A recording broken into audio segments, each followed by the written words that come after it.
So hello friend, back to my channel. अगर आप हमारे चैनल पे नए हैं तो चैनल को सब्सक्राइब कीजिए, लाइक कीजिए और बेल आइकन को दबा दीजिए ताकि हमारी नोटिफिकेशन आपके पास जाती रहे। ठीक है, तो यहाँ पे हम लोग हेनरी के नियम के कुछ सीमाएं, हेनरी के प्रतिपादक, हेनरी के कुछ नियम होते हैं, हेनरी के सीमाएँ होते हैं। तो चलिए हम लोग देखते हैं यहाँ पर कि हेनरी के नियम। ठीक है, तो यहाँ पर लिखा गया है कि यह लेख एक आधार है, जानकारी जोड़कर इसे बढ़ाने में विकिपीडिया की मदद करें। ठीक है, तो ये एक कहती है हेडिंग है, छोड़िए उसको, लेकिन हम लोग इसका पूरा निचोड़ देखते हैं यहाँ पे। ठीक है, तो यहाँ पे दिया कि भौतिक में हेनरी के नियम गैस के भौतिक गुणों से संबंधित एक नियम है। ठीक है, उसके बाद से यहाँ पे दिया है कि जिसे विलियम हेनरी ने इसे 1803 में प्रतिपादित किया था। हेनरी के नियम के अनुसार, देखिए हेनरी के नियम के अनुसार इसे प्रतिपादित किए थे। अब चलिए इसके बाद हम लोग आगे देख लेते हैं। इसमें दिया है कि किसी नियत ताप पर किसी द्रव के निश्चित आयतन में घुल सकने वाली किसी गैस की मात्रा उस गैस के उस द्रव के साथ साम्यावस्था की स्थिति में आंशिक दाब के, देखिए इसको दिया है कि एक होता है आंशिक, एक अनावंशिक होता है। ठीक है, तो आंशिक दाब के समानुपाती होता है। ठीक है, उसके बाद से यहाँ पे दिया है कि प्रतिबंध। ठीक है, इसमें दिया है कि प्रतिबंध यह है कि घुलने वाली गैस उस द्रव के साथ कोई रासायनिक क्रिया ना करे। ठीक है, उसके साथ जो घुले हुए द्रव के साथ कोई रासायनिक क्रिया ना करे। ठीक है, उसके बाद से यहाँ पे दिया है कि इस नियम के दूसरे शब्द में इस प्रकार भी कह सकते हैं। तो चलिए दूसरा प्रकार हम लोग देख लेते हैं।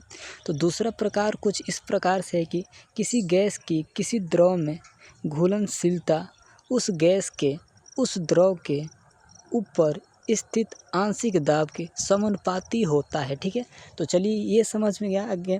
तो देखिए हम आपको एकदम शॉर्टकट तरीका बता रहे हैं जैसे हमें लिखने का।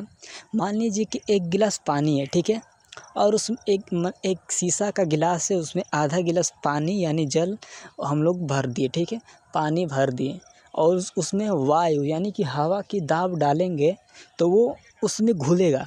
वहीं घुलने की क्रिया को हेनरी के नियम कहते हैं। अब तो समझ में आ गया होगा कि उसी को घुलने की, एक गिलास पानी है उसमें आधा जल है और उसमें गैस को जितना दाब लगाएंगे उतना ही घुलेगा, उसी को हम लोग हेनरी के नियम कहते हैं। ठीक है, उसके बाद यहाँ पे दिया है कि सामान्य जीवन में हेनरी के नियम का उदाहरण कार्बोनित मृत्यु पेयों में देखने को मिलता है। बताइए, पेयों में देखने को मिलता है। ठीक है, तो आप इतना समझ गए होंगे। उसके बाद से यहाँ पे दिया है कि हेनरी के नियम की सीमाएं निम्न है। ठीक है, तो यहाँ पे पहला दिया है कि दाब बहुत अधिक ना हो, दूसरा दिया है कि ताप बहुत कम ना हो, और तीसरा दिया है कि विलयन तनु हो, और ये चौथा दिया है कि गैस विलायक के रासायनिक अभिक्रिया ना करे। ठीक है, तो सो गाइस देख लीजिए, ये कुछ मान लीजिए कि ये विलयन है, वैसे भौतिक रसायन है, और यहाँ पे दिया है कि विलेयता। ठीक है, विलेयता इसको नापने के लिए भौतिक रसायन है, और जल है। वो देखिए इसी क्रिया को हम लोग हेनरी के नियम कहते हैं। यानी कि एक बार और समझ लीजिए कि आधा गिलास पानी है, यानी कि शीशा का एक गिलास है, उसमें आधा गिलास पानी है, और उसमें जो वायु है, वायु का दाब हम लोग जितना दाब डालेंगे उतना वो उसमें फैलेगा, और उतना ही फैलेगा यानी उसमें घुल जाएगा। उसी घुलने की क्रिया को हम लोग हेनरी के नियम कहते हैं। और क्या कहते हैं, बस उसी को घुलने की क्रिया को हम लोग हेनरी के नियम कहते हैं। सो गाइस, तो अगर आप हमारे चैनल पर नए हो तो चैनल को सब्सक्राइब कर दीजिए, लाइक कर दीजिए और बेल आइकन को दबा दीजिए ताकि हमारी नोटिफिकेशन आपके पास जाती रहे। तो आप सबको इतना समझ में आ गया होगा। सो गाइस, धन्यवाद।